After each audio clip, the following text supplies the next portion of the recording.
नमस्कार, मैं हूं रंजीत कुमार और शुरू हो चुका है क्लियर कट। बिहार के बाद अब पश्चिम बंगाल में भी वोटर वेरिफिकेशन को लेकर तलवारें निकल चुकी है। राजनीतिक शक्ति प्रदर्शन के बीच एसआईआर की प्रक्रिया शुरू हो चुकी है और महज 2 दिनों के भीतर ही करीब 2 करोड़ फॉर्म बांटे जा चुके हैं। बंगाल में अवैध बांग्लादेशियों का मामला रह रहकर गर्माता रहा है और एसआईआर के बाद एक बार फिर से जोर पकड़ने लगा है। तमाम रिपोर्ट्स में दावा किया गया है कि भारत में सबसे ज्यादा बांग्लादेशी अगर कहीं रहते हैं घुसपैठिए तो पश्चिम बंगाल में रहते हैं। और बीजेपी आरोप लगाती रही है कि ममता बनर्जी अवैध बांग्लादेशियों को वोट बैंक के रूप में इस्तेमाल करती रही हैं और इसीलिए वो नहीं चाहती हैं कि एसआईआर की प्रक्रिया बंगाल में पूरी हो। दूसरी तरफ दीदी का दावा यह है कि बीजेपी एसआईआर के बहाने अल्पसंख्यक वोटरों का नाम काटना चाहती है। सवाल यह है कि बंगाल में कितने बांग्लादेशी और वो कहां रहते हैं और क्या वाकई उन्हें ममता सरकार का राजनीतिक संरक्षण हासिल है। टाइम्स नाउ नवभारत ने इन्हीं सवालों का जवाब तलाशने की कोशिश की है और नवभारत की संवाददाता कोलकाता के करीब न्यू टाउन इलाके में पहुंची और न्यू टाउन कोलकाता से करीब 15 किलोमीटर के फासले पर है और एक बहुत ही मॉडर्न तरीके से बसाया गया शहर है। और न्यू टाउन एक उभरता हुआ आईटी और एक रेसिडेंशियल इलाका है।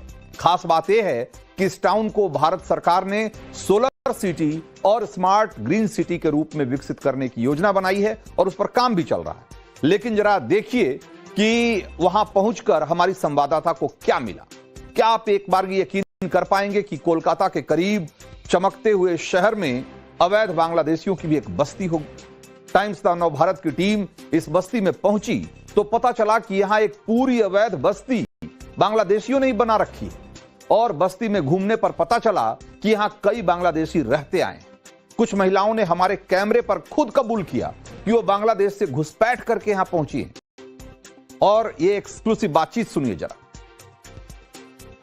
আপনি কি বাংলাদেশ থেকে এসেছেন? হ্যাঁ, আমি বাংলাদেশ থেকে আইছি। তো আপনি আসলেন এখানে কি করে, মানে কাঁটাতার পার করে এসেছেন, কি করে এসেছেন? হ্যাঁ, আমরা যখন আইছিলাম আমাদের দিকে আলা ছিল, ডুবে গেল, সেখানে আইছিল। আচ্ছা, তো আপনাদের কোনো ডকুমেন্টস বা কিছু? না, আমাদের ডকুমেন্টস কোনো কিছু নেই। এখানে ভারতের আধার কার্ড বা হচ্ছে ভোটার আইডি কিছু আছে আপনাদের? আমার ভোটার কার্ড নেই। আর আধার কার্ড? আধার কার্ড আছে, বাচ্চা স্কুলে ভর্তি করার জন্য। হ্যাঁ, বাচ্চা সরকারি স্কুলে পড়ে, তার ছেলে জন্ম সার্টিফিকেট আছে এখানে, তাছাড়া কি? আপনাদের তো কোনো নথি ছিল না, তো আধার কার্ড হলো কি করে? মানার আধার কার্ড করে দিল স্কুল থেকে। ওরা করে দিয়েছে? হ্যাঁ, স্কুল থেকে মানা করে দিল। স্কুলে ছেলে মানা পড়ে তো এখান থেকে করে দিল। তো আপনারা এখানে কজন আছে? আপনার পরিবার এখানে মানে বাংলাদেশ থেকে আসা এই এলাকাতে কতজন আছে? বেশি জন নেই এখানে। এখন কি এসআইআর ভয় কি লোকজন ছেড়ে চলে যাচ্ছে, পালিয়ে যাচ্ছে, এরকম কিছু? হ্যাঁ, এখান থেকে অনেক লোকজন চলে যাচ্ছে, তাছাড়া কি জানি। আমরা এখানে নিয়েছি বাচ্চাদের। अब दाঁড়াও, साइकिल আসতে। तो इस महिला ने खुद बताया कि वो कुछ साल पहले अवैध तरीके से भारत में दाखिल हुई थी और तभी से वो इस बस्ती में रह रही। हैरानी की बात यह थी कि महिला का आधार कार्ड तक बन चुका था, उसके बच्चों के आधार कार्ड बन चुके हैं। एक और महिला भी इसी तरीके से वहां मिली और उन्होंने जो खुलासा किया एक बार फिर से सुनिए। দিদি, আপনি কদিন আছেন এখানে? আমি এই 10-12 বছর হচ্ছে। আপনি কোথা থেকে এসেছেন? বাংলাদেশের থেকে। কিভাবে এসেছিলেন এখানে? আমাদের ওদিন নদী এলাকা, ওই বন্যায় বুড়ি গেছে, তো আমরা এখানে চলে আসি। কাঁটাতার কি পার করে না নদী পার করে? নদী পার করে আসি। তো কোনো নথি বা কিছু ছিল না যখন এ দেশে এলেন? না। এখন আপনাদের কাছে কোনো ভারতের নথি আছে? আধার কার্ড? আমার একটা আধার কার্ড আছে, এখানে ছেলেটা স্কুলে ভর্তি করে দিলাম, তো ভর্তি হচ্ছিল না বলে ওইখান থেকে করে দিয়েছে। আচ্ছা, আর কিছু নেই, ভোটার আইডি টাইডি কিছু নেই। তো আপনারা এত বছর আছেন, আধার কার্ড তো ভারতীয় নাগরিকদের জন্য, আপনারা তো বাংলাদেশের নাগরিক, তো এখানে যখন এসছেন তো আপনারা আধার কার্ড পেয়ে গেলেন কি করে? আমরা স্কুলে ছেলেটা ভর্তি করেছি, ওরাই থেকে করিয়ে দিল, ওই ছেলেটা ভর্তি করতে হচ্ছিলাম না। আচ্ছা, আপনারা এরকম কজন আছেন এই এলাকাতে? কি জানি, তো আমি তো জানি না। আমরা ইরির খোলে থাকি, ইরির খোলে আমাদের 18 জন লোক। তো এখন তো এসআইআর হচ্ছে, দেখা হচ্ছে কারা ভারতীয় নাগরিক, কারা হচ্ছে বাংলাদেশের নাগরিক, তো কি কোনো ভয় আছে বা আপনাদের কি ফিরে যেতে হবে? আমাদের ফিরে গিয়েও আমাদের ওখানে জায়গা নেই, তাও যেতে হবে, আর কি করবো। তা এখানে আমরা ওই খাটি খাই, তো পথ করে টাকা জোগাড় করতে পারিনি, করলে আছে। আপনার বাড়িতে পুরুষ মানুষরা কোথায়? আমার ছেলে আজ খালি একটা, তো ওই কাজে চলে গেছে। আচ্ছা, কিরকম কাজ করে? ওই এই ময়লা টয়লা নিজে লাবাই দেয়, ये करे। तो ये महिला कह रही थी कि वो 10-12 साल पहले बांग्लादेश के सतखीरा इलाके से घुसपैठ करके भारत में दाखिल हुई थी और भारत आकर वो आधार कार्ड बनवाने में भी कामयाब रही। इतना ही नहीं, महिला ने यह भी बताया कि परिवार के सभी लोगों का आधार कार्ड बना हुआ है और उसके परिवार में 17-18 लोग हैं। और ऐसे एक दो नहीं, बल्कि इस बस्ती में बहुत सारे परिवार हैं जिनके की दस्तावेज बनाए जा चुके हैं। आधार कार्ड तो खुद ही स्वीकार कर रही है, बहुत क्या मालूम बहुत सारे लोगों के वोटर आईडी कार्ड भी बने हों। कई लोग तो कोलकाता में नौकरी करने जाते हैं। लेकिन जैसे ही एसआईआर की प्रक्रिया की शुरुआत हुई, बताया जा रहा है कि बस्ती से ज्यादातर लोग फरार हो चुके हैं। ज्यादातर घरों में ताला लटका हुआ है और बस्ती में घूमने पर यह साफ साफ नजर भी आ रहा है। नवभारत संवाददाता की एक्सक्लूसिव रिपोर्ट देखिए। इको पार्क के पास जो बस्ती है और वहां पर अवैध तरीके से बांग्लादेशी रह रहे थे, अब इन झुग्गी और बस्तियों में और घरों में शायद ही कोई बचा है, क्योंकि एसआईआर के डर से जो है एक के बाद एक बांग्लादेशी परिवार जो अवैध तौर पे यहाँ पे रह रहे थे वो पलायन कर चुके हैं। हम आपको दिखा रहे हैं, हमारे पीछे जो घर है वही किसी बांग्लादेशी जो है परिवार यहाँ पे रहता था, अवैध तरीके से कई सालों से रहता था। लेकिन अगर आप देखें तो अब वो पलायन कर चुके हैं, यहाँ पर ताला लग चुका है। स्थानीय लोग बताते हैं कि इस घर पर वो बांग्लादेशी परिवार रहता था, लेकिन अभी एसआईआर की दहशत से जो है वो यहाँ पर पलायन करने को मजबूर हुए हैं, क्योंकि उनको लगता है कि एक तरीके से यहाँ पर अब ये देखा जाएगा कि कौन कौन स्थानीय लोग नहीं है या फिर भारतीय नागरिक नहीं है। लेकिन इस पूरे इलाके में बड़ी संख्या में बांग्लादेशी नागरिक और परिवार जो है यहाँ पर रहते थे और अवैध तौर पे जो है उन्होंने अपने डॉक्यूमेंट्स भी बना लिए थे। लगभग हर किसी परिवार के पास जो है आधार कार्ड है। हमने जिन लोगों से बात की जो आज भी बस्तियों में, इन झुग्गियों में रह रहे हैं और बांग्लादेशी है और उस पार से जो है यहाँ दाखिल हुए भारत में और उसके बाद यहाँ पे अवैध तौर पे बस गए पश्चिम बंगाल में, उनके पास आधार कार्ड भी है। लेकिन अब एसआईआर शुरू होने के बाद इस पूरे इलाके में मानिए कि ताला लगने शुरू हो चुके हैं उन अवैध बस्तियों में, झुग्गियों में। लेकिन सवाल बड़ा ये है कि जब कोई 10 साल से या 12 साल से इन झुग्गियों में, बस्तियों में रह रहा है अवैध तरीके से, तो क्यों पुलिस की कोई निगरानी नहीं है? और तो बस्ती की झुग्गियों में लटके तालों से यह बात तो स्पष्ट हो गई है कि यहां बड़ी संख्या में अवैध बांग्लादेशी बसे हुए हैं, जो एसआईआर शुरू होने के बाद घरों को बंद करके गायब हो गए। नवभारत के कैमरे में ऐसी कई झुग्गियां दिखी जिसमें ताले लटक चुके।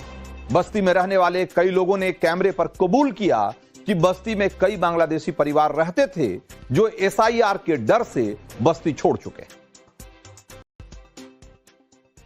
ওনার বহুত দিন ধরে আছে, আমি ছোটবেলা থেকে দেখছি এখানে রয়েছে ওরা। আবার অনেক কিছু কিছু নতুন ছিল, তারা আবার চলে গেছে, হয়তো দু এক ঘর আছে, তারা হয়তো চলে যাবে করছে।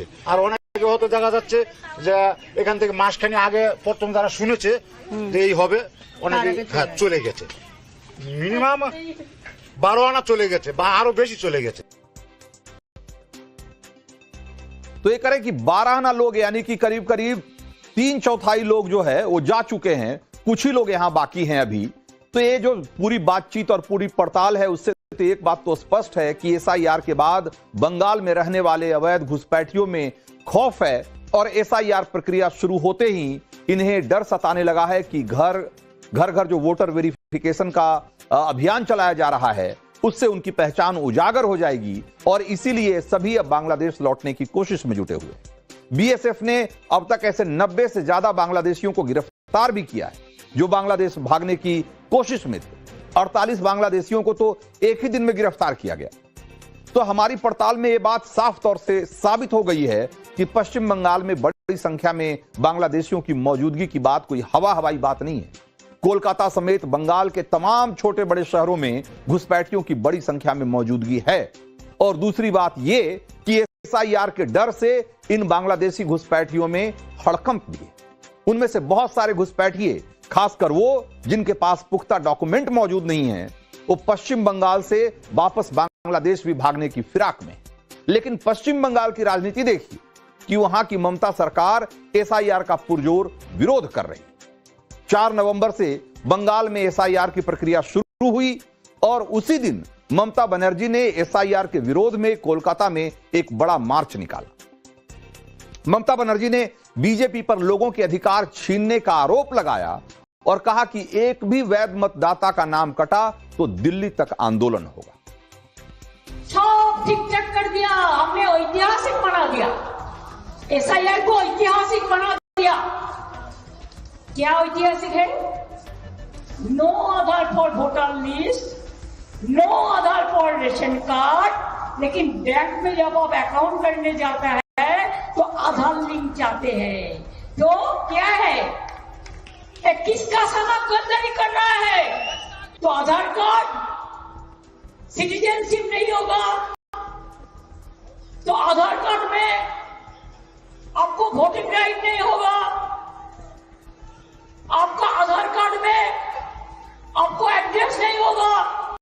तो सबसे बढ़िया ये है, एक परिवर्तन करके दिल्ली सरकार को हटाओ देश से, कोई आधार का जरूरत नहीं होगा, कोई आधार नहीं आएगा।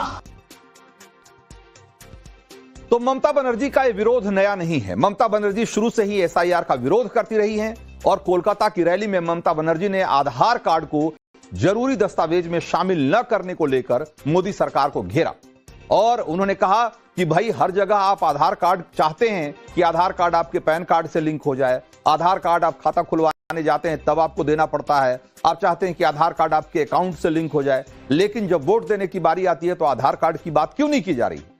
लेकिन सवाल यह है कि सरकार पहले भी कह चुकी है कि आधार कार्ड नागरिकता का प्रमाण पत्र नहीं है और ममता बनर्जी चाहती हैं कि आधार कार्ड ही नागरिकता का प्रमाण पत्र बन जाए, आधार कार्ड ही वोटिंग का पैमाना बन जाए और जिसके जिसके पास आधार कार्ड है वो सारे लोग एक एलिजिबल वोटर माने जाए, वैध वोटर माने जाए। और जैसा कि हमने आपको भी पड़ताल में दिखाया कि अगर ममता बनर्जी की बात मान ली जाए तो जितने बांग्लादेशी थे, अभी जितने लोगों ने हमारे कैमरे पे बात की पूजा मेहता से, उन्होंने सब के सब कहा कि उनके पास पहले से ही आधार कार्ड मौजूद है और आधार कार्ड आसानी से बन गए, यानी कि वो सारे के सारे बंगाल के वोटर हो जाएंगे, इस देश के वोटर हो जाएंगे और ममता बनर्जी शायद यही चाहती हैं। वैसे एक आम आकलन यह है कि कई लोगों को फर्जी तरीके से आधार कार्ड जारी किए गए। बीजेपी ऐसे ही लोगों को घुसपैठिया कहकर ममता बनर्जी पर इनके संरक्षण देने का आरोप लगाती रही है और दूसरी ओर ममता बनर्जी आधार कार्ड को जरूरी दस्तावेज में शामिल नहीं करने पर सवाल उठाती रही। लेकिन 2 दिन पहले आई तस्वीरें भी आपको देखनी चाहिए। पश्चिम बंगाल के वर्धमान में 2 दिन पहले सैकड़ों आधार कार्ड फेंके हुए इसी तरीके से मिले और ये आधार कार्ड एक बोरे में भरकर तालाब में फेंके गए। तालाब की सफाई के दौरान इन्हें बरामद किया गया और कहा जा रहा है कि किसी ने रात के अंधेरे में 3 बोरियों में आधार कार्ड और अन्य दस्तावेज भरकर तालाब में फेंक दिया। इसको लेकर बीजेपी और टीएमसी के बीच भी एक तरीके से ठन गई। बीजेपी इसे एसआईआर के डर से फेंके गए फर्जी कार्ड बता रही है, जबकि टीएमसी नकली बताकर फेंके जाने की बात इसको कह रही है कि ये सारे आधार कार्ड है वो सारे नकली। इन सब के बीच बंगाल में एसआईआर के दौरान बांग्लादेश से लगते जो जिले हैं उनमें एक एबनॉर्मल सा पैटर्न देखने को मिल रहा है और बांग्लादेश से लगते जिलों में इस्लामी कानून के तहत कस्में पढ़ने वाली विवाहित मुस्लिम जोड़े अब शादियों का रजिस्ट्रेशन करने के लिए पहुंच रहे हैं। आंकड़ों के मुताबिक नवंबर 2024 और अक्टूबर 2025 के बीच बंगाल में 1130 मुस्लिम जोड़ों ने विवाह पंजीकरण के लिए आवेदन किया था और इनमें से आधे से ज्यादा यानी कि 609 आवेदन जुलाई और अक्टूबर के बीच आए और ये यही वक्त था जब बिहार में वोटर निरीक्षण का कार्यक्रम चल रहा था, यानी कि एसआईआर चल रहा था। यानी पिछले 4 महीनों में के दौरान बंगाल में निकाह का पंजीकरण करवाने वालों में जबरदस्त बढ़ोतरी हुई। खास बात यह है कि यह बढ़ोतरी बांग्लादेश से लगते जिलों में सबसे ज्यादा हुई। शादियों के रजिस्ट्रेशन को लेकर सबसे ज्यादा आवेदन उत्तर दिनाजपुर और मालदा में मिले और इसके बाद फरीदाबाद और कूच बिहार का नंबर है और ये चारों जिले बांग्लादेश की सीमा से लगते हैं। अगर बंगाल के बाकी जिलों की अगर आप देखेंगे तो कोलकाता में सिर्फ ऐसे 24 आवेदन मिले। उत्तर बंगाल के पहाड़ी जिले कलिंपोंग में तो सिर्फ 2 जोड़ों ने ही शादी के रजिस्ट्रेशन का आवेदन दिया है। ऐसे में सवाल उठ रहा है कि ये बंगाल के जो सीमावर्ती, पश्चिम बंगाल के जो सीमावर्ती जिले हैं, उसमें अचानक से शादियों के रजिस्ट्रेशन के लिए इतने ज्यादा आवेदन क्यों आने लगे। बंगाल में एसआईआर शुरू होने के बाद से अचानक ही इस तरह के जो बदलाव देखे जा रहे हैं और जो बांग्लादेशियों की मौजूदगी है उसको लेकर के एक बहुत बड़ी बहस छिड़ गई है। बंगाल की राजनीति में मुस्लिम वोटरों का खासा दखल है और जिन्हें ममता बनर्जी का एकमुश्त वोट बैंक माना जाता है। विरोधी ममता बनर्जी पर इसी वोट बैंक को बचाने का आरोप लगाते रहे। वैसे बंगाल में अगले साल मार्च तक एसआईआर पूरा होना है। ऐसे में आने वाले वक्त में बंगाल से लेकर देश की सियासत तक ये मुद्दा छाया रहेगा और इस पर अभी और तनातनी बनी रहेगी और दो तरफा वार पलटवार का दौर भी जारी रहेगा। क्लियर कट में अब वक्त है अगली स्टोरी का और आपको बताते हैं कि इस बार की यात्रा से किसकी ठठरी बांधने वाले हैं बाबा बागेश्वर।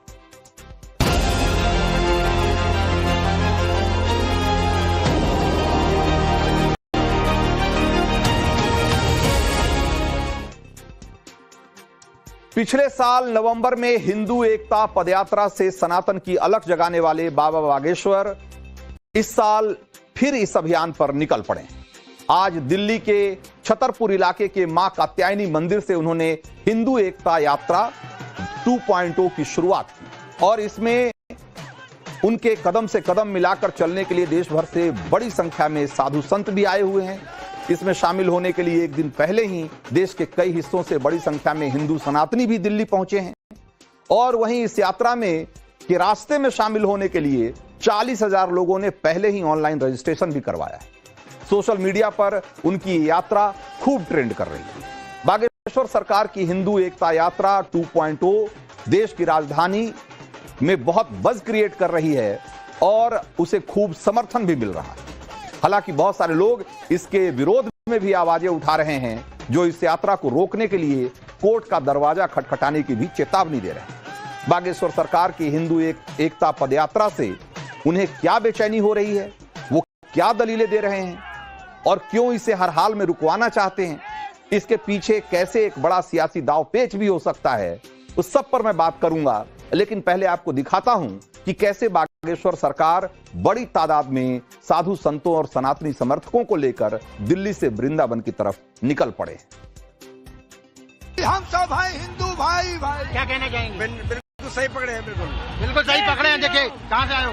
पीलीभीत उत्तर प्रदेश। उत्तर प्रदेश से आए हो यात्रा में शामिल होने? जी बिल्कुल। हिंदू राष्ट्र चाहते हो तुम भी? हिंदू राष्ट्र बन ही गया एक तरीके से। बन ही गया। क्या कहेंगे? कहाँ से आए? राजपुर से आए। राजपुरे से आए। अच्छा, इसको छोटे से बालक को भी लेके आई हो? दिखाने के लिए। हिंदू राष्ट्र के लिए आई हो? हाँ, बाबा को दिखाने के लिए। देख कहाँ से आ रही हैं? कहाँ से आ रहे हो बताओ? दिल्ली से आ रहे हैं हम। हिंदू राष्ट्र बनाने? हिंदू राष्ट्र बनाने। हिंदू राष्ट्र बनाने जबलपुर से आए हैं। जबलपुर से आए हैं। अच्छा, जबलपुर वाली आओ तुम? जबलपुर के। अच्छा, जबलपुर में कहाँ से? ग्वारी घाट। ग्वारी घाट नर्मदा मैया से? नर्मदा मैया किनारे। नर्मदा मैया का आशीर्वाद लेके आई हो? हाँ, लेके आए हैं। 10 दिन रहोगी? हाँ, रहेंगे पूरी पद यात्रा में? पूरी में। तुम कहाँ से आई? मऊरानीपुर से। मऊरानीपुर से आई। अच्छा, मऊरानीपुर से। हाँ। तुम भी चाहते हो हिंदू राष्ट्र बने? हाँ, बिल्कुल बिल्कुल भैया। हम आगे से दान की जय हो। तो बागेश्वर सरकार की ये दूसरी हिंदू एकता यात्रा है और इससे पहले पिछले साल उन्होंने मध्य प्रदेश के छतरपुर से हिंदू एकता यात्रा निकाली थी जहां उनका बागेश्वर धाम है और वो यात्रा भी 10 दिन की थी और वो मध्य प्रदेश के ओरछा में जाकर खत्म हुई थी जहां राजा राम सरकार का मंदिर है। 21 नवंबर से 29 नवंबर की उस यात्रा में भारत के हिंदू समाज को एकजुट करने और भारत में राम राज्य की स्थापना करने का संकल्प लिया गया था और अयोध्या में भव्य राम मंदिर निर्माण को उसकी शुरुआत बताया गया था। इस बार जब बागेश्वर सरकार ने देश की राजधानी दिल्ली से हिंदू एकता यात्रा 2.0 शुरू करने का ऐलान किया तभी से लेकर खलबली शुरू हो गई। ऐलान यह था कि 16 नवंबर को वृंदावन के बांके बिहारी मंदिर पर इस सनातनी यात्रा का समापन होगा और इसी के बाद बागेश्वर सरकार की इस यात्रा को कृष्ण जन्मभूमि आंदोलन और से जोड़कर उसको नई धार देने की तैयारी के रूप में देखा जाने लगा। बागेश्वर सरकार ने आज इस यात्रा की शुरुआत को लेकर क्या कहा, एक बार पहले आप उस सुनिए। 7 नवंबर है, आज आपने जिक्र किया था कि आज ही के दिन गौ रक्षा पर आए हुए संतों पर गोलियां चलाई गई थी। गौ रक्षा को लेकर भी आप ये यात्रा कर रहे हैं, तो गौ रक्षा को लेकर क्या कहना चाहिए? भारत हिंदू राष्ट्र होगा तो निश्चित रूप से सामाजिक समरसता होगी और गौ माता राष्ट्र माता होगी। गौ जिनको हम गाय माता कहते हैं वो सड़कों पर है, ये इस देश का दुर्भाग्य है। इसलिए हम सब हिंदू सड़कों पर निकले हैं, इसलिए हम संतों को, साधु संतों का कमंडल लेकर और बागेश्वर धाम कमंडल लेकर के सड़कों पर निकले। लेकिन आपने यमुना की बात की कि यमुना साफ होनी चाहिए, निर्मल होनी चाहिए। आपको लगता है कि सिर्फ पदयात्रा बस से ये काम हो जाएगा? पदयात्रा से जागृति तो आएगी, अवेयरनेस तो आएगी, लोग उसके प्रति सजग तो होंगे। बिल्कुल ना होने से तो बेहतर है कुछ सजगता आएगी। लेकिन धर्मांतरण लगातार हो रहा है, आपके गृह जिले में भी धर्मांतरण हो रहा है, मध्य प्रदेश में हो रहा है, पंजाब में हो रहा है, तो आपको क्या लगता है कि धर्मांतरण का तो मुंह तोड़ जवाब देगा? धर्मांतरण इस देश में, अवैध धर्मांतरण बंद होगा। लोभ लालच देकर, षड्यंत्र देकर के, चमत्कारों का प्रभाव दिखाकर धर्मांतरण नहीं चलेगा। तो बागेश्वर सरकार ये साफ कह चुके हैं कि दूसरी बार हिंदू एकता पदयात्रा निकालने के पीछे उनका मकसद क्या है। उन्होंने इस बार 7 संकल्प हिंदू समाज के सामने रखा है, और वो 7 संकल्प क्या है? पहला संकल्प है यमुना नदी का पूर्ण शुद्धिकरण हो। दूसरा संकल्प, गाय को राष्ट्र माता का दर्जा मिले।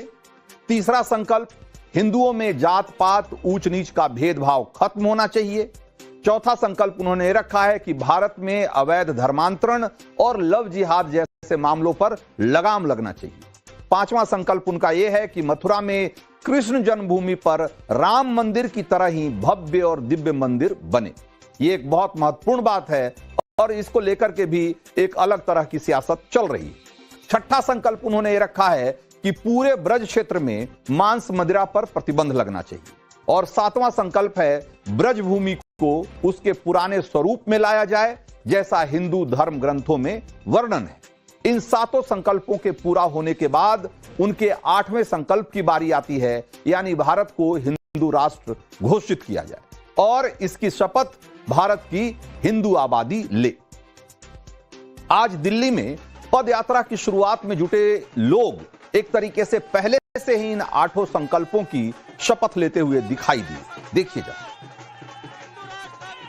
तो बागेश्वर सरकार की हिंदू एकता पदयात्रा दिल्ली, यूपी और हरियाणा, इन 3 राज्यों की 422 ग्राम पंचायतों, कस्बों और शहरों से होकर गुजरेगी। इस सनातनी यात्रा के से 5 करोड़ हिंदुओं को जोड़ने का लक्ष्य है, यानी जिन जिन इलाकों से बागेश्वर सरकार की यात्रा गुजरेगी वहां की हिंदू आबादी को इन्हीं 8 संकल्पों की शपथ दिलाई जाएगी।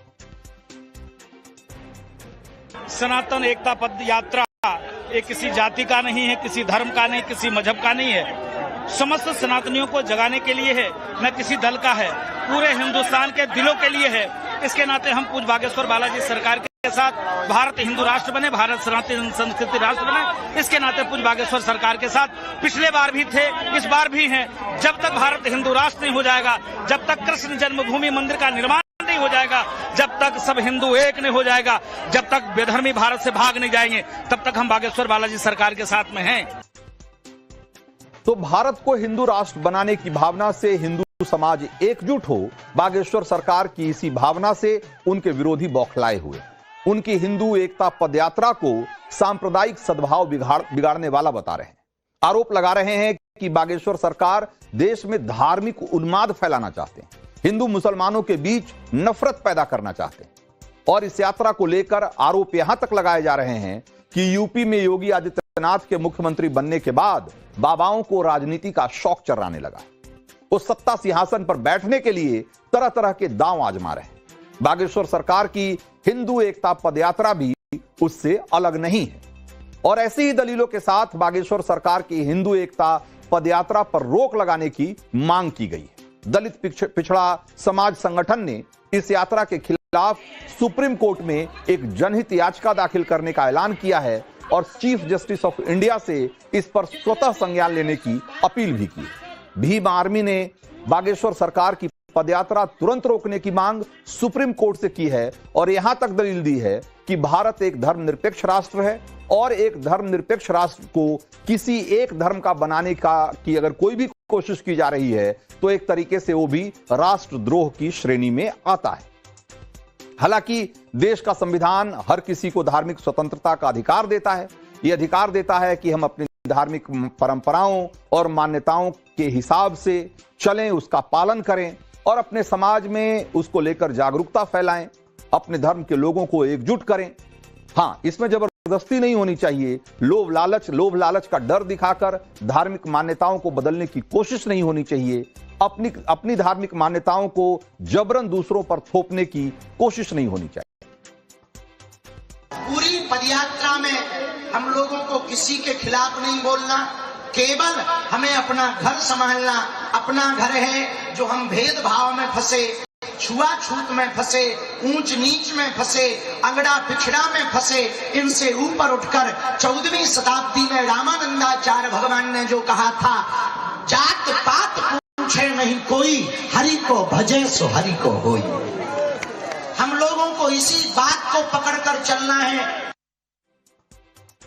तो बाबा बागेश्वर के इसी अभियान से ऐसे लोगों को जरूर दिक्कत हो सकती है जो हिंदुओं के एकजुट होने से घबराते रहे।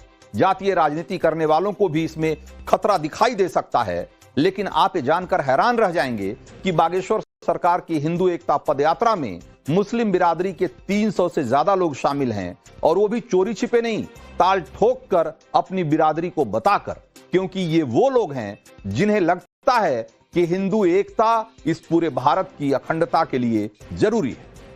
बागेश्वर सरकार की हिंदू एकता पदयात्रा 2.0 के जो संकल्प हैं उस पर अगर आप गौर करेंगे तो आप समझ पाएंगे कि क्यों बाके बिहारी मंदिर इस पदयात्रा के समापन का एक स्थल के तौर पर चिन्हित किया गया है और कैसे यात्रा भगवान कृष्ण पर फोकस है। उदाहरण के तौर पर यमुना नदी की शुद्धता की मांग, ये मांग पर्यावरण, नदी की स्वच्छता के साथ साथ भारतीयों की अच्छी सेहत के लिए तो जरूरी है ही। ये मांग सीधे सीधे भगवान कृष्ण से जुड़ती है क्योंकि उनकी बाल लीलाओं का केंद्र यमुना ही रही। यमुना में कालिया नाग का जहर फैला हुआ था और तब कृष्ण ने उनके फनों को नाथ कर यमुना के जल को पवित्र किया। इसी तरीके से गाय को राष्ट्रमाता का दर्जा दिलाने का संकल्प वो सनातन धर्म में गाय की महत्ता से भी जुड़ा हुआ है, भगवान कृष्ण की लीलाओं में से जुड़ा हुआ है और जिसका कि गायें अभिन्न हिस्सा रही। भगवान कृष्ण का नाम ही गोपाल। गायों की रक्षा को कैसे उन्होंने अपने जीवन का ध्येय बनाया, बागेश्वर सरकार हिंदू समाज को उसकी याद दिलाना चाहती। इसी तरीके से ब्रजभूमि को पुराने स्वरूप में लाने का संकल्प भी बहुत खास है क्योंकि ब्रजभूमि देश के 4 राज्यों में फैली हुई है। उत्तर प्रदेश में मथुरा, वृंदावन का इलाका इसका मुख्य केंद्र है। आगरा, अलीगढ़, हाथरस, एटा, फिरोजाबाद, कासगंज, इटावा, मैनपुरी, फिरोजाबाद और जलेसर तक भगवान कृष्ण की लीला भूमि कही जाती है। और इसी तरीके से हरियाणा में पलवल, बल्लभगढ़, नूह यानी कि मेवात, होडल, फरीदाबाद, हसनपुर, यहां ये भी पूरा इलाका है, ये भगवान कृष्ण से जुड़ी लीलाओं और उनका तीर्थ क्षेत्र माना जाता है। इसी तरीके से राजस्थान के भरतपुर, दीग, करौली, धौलपुर, यहां इसे जो पूरा इलाका है ये भगवान की कृष्ण की लीला भूमि मानी जाती है। और फिर मध्य प्रदेश का भी मुरैना जिला भी कृष्ण की लीलाओं से जुड़ा हुआ है। जबकि लोग ब्रजभूमि को सिर्फ मथुरा और वृंदावन मानकर चलते हैं, लेकिन ब्रजभूमि का दायरा बहुत व्यापक है। हिंदू सनातन के धरोहरों को जानेंगे और उससे जुड़ेंगे तब इस बारे में आपको बेहतर समझ होगी। और यह है बागेश्वर सरकार का संकल्प और यह है हिंदू एकता पदयात्रा का मकसद। तो क्लियर कट में अब अगली स्टोरी की ओर बढ़ते हैं और बताते हैं कि बिहार चुनाव के दूसरे फेज का वो कौन सा फैक्टर है जिसे साधने के लिए नेताओं ने पूरी ताकत झोंक रखी।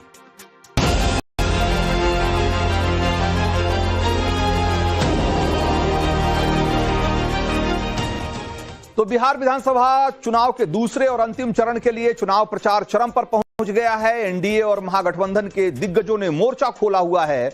दूसरे चरण की लड़ाई का जो मैदान है वो बिहार का सीमांचल बना हुआ है। उसी के साथ साथ मगध, शाहाबाद और चंपारण के इलाके में भी जनता अपनी वोट की ताकत दिखाएगी 11 तारीख को। और विधानसभा चुनाव के दूसरे और अंतिम चरण में 20 जिलों के 122 विधानसभा क्षेत्रों में 11 नवंबर को वोट डाले जाने हैं। और इसके बाद सबको इंतजार रहेगा 14 नवंबर का, क्योंकि उसी दिन आएगा बिहार का फैसला।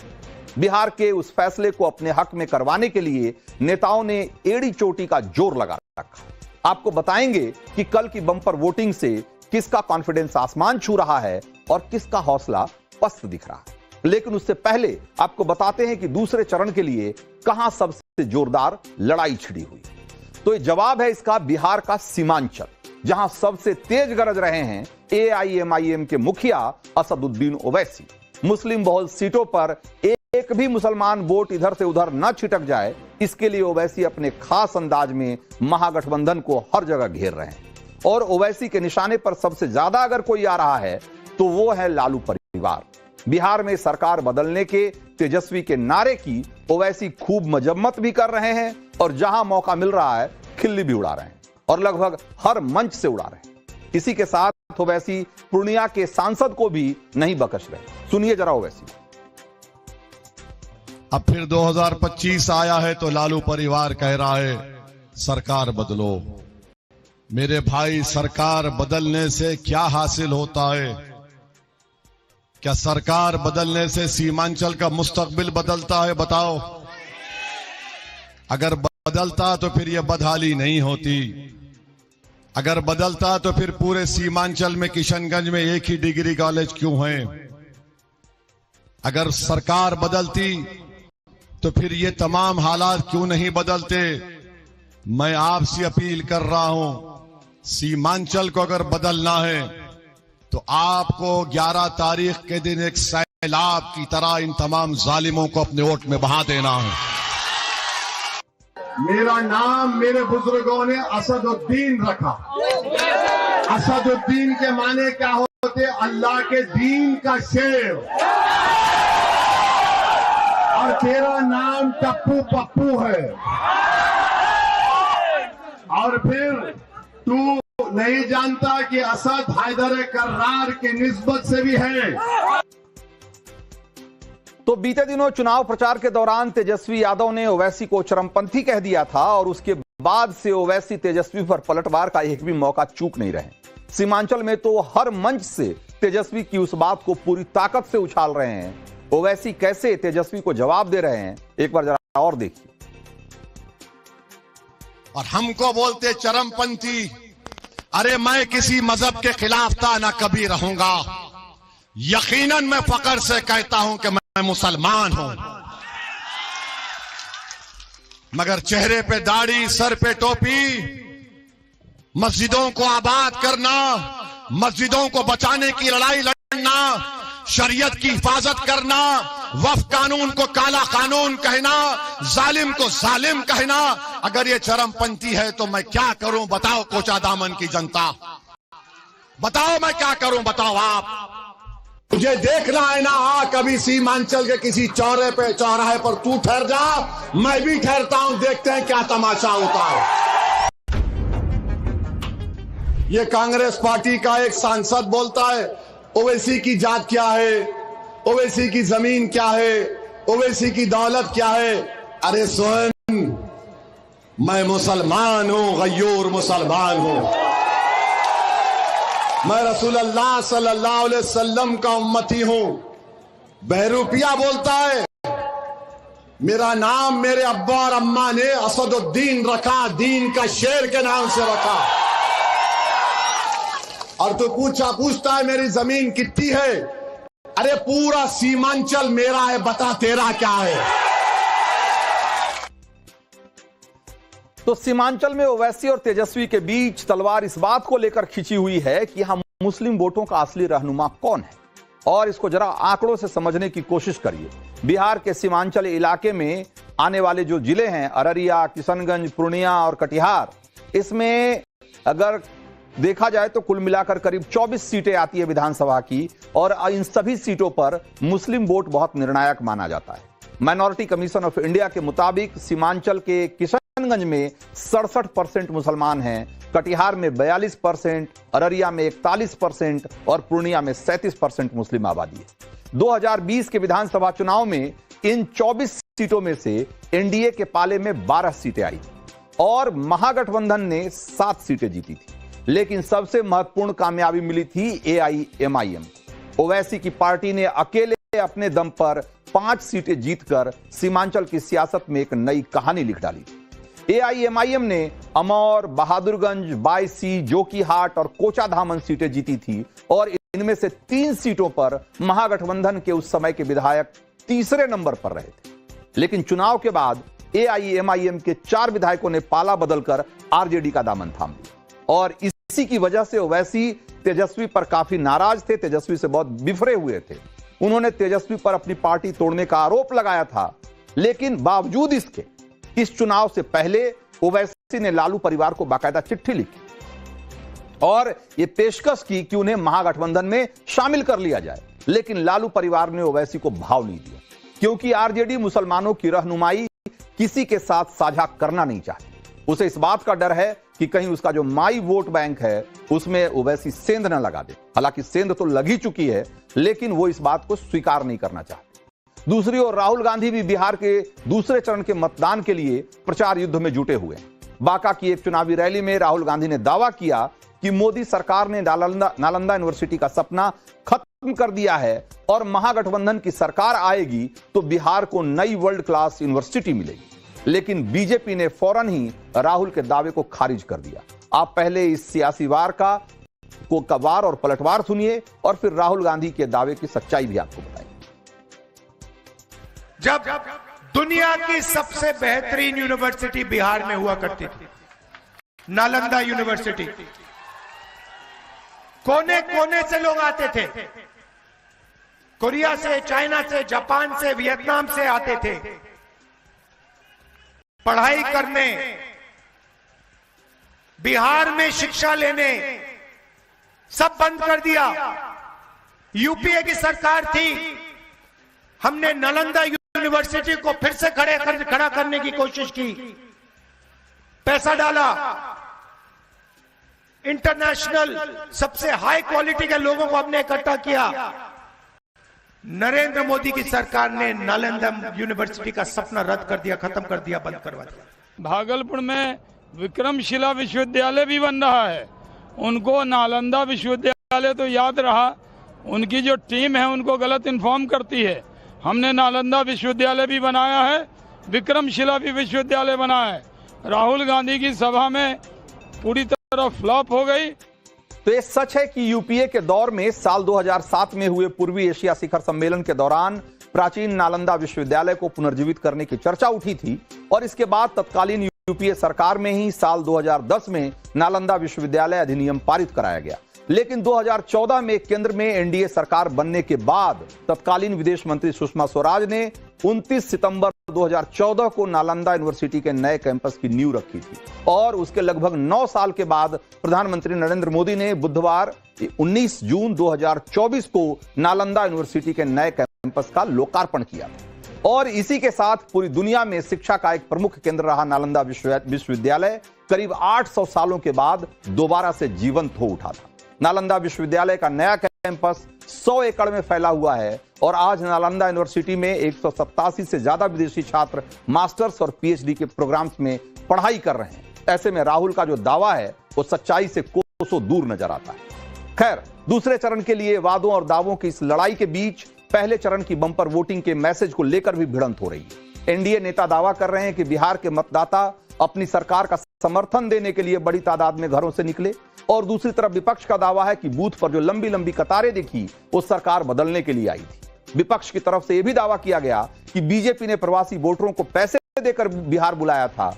इस दावे की पड़ताल करने की हमने कोशिश की, हमें क्या पता लगा जरा देखिए जल्दी। बिहार के जो प्रवासी हैं उनको पैसे देकर स्पेशल ट्रेन चलाकर बिहार लाया गया ताकि वो वोट कर सके। इस तरह के आरोप लगातार लगाए जा रहे हैं। तेजस्वी यादव ने भी आरोप लगाया। हमारे साथ कुछ लोग हैं, हम पटना जंक्शन पर मौजूद हैं।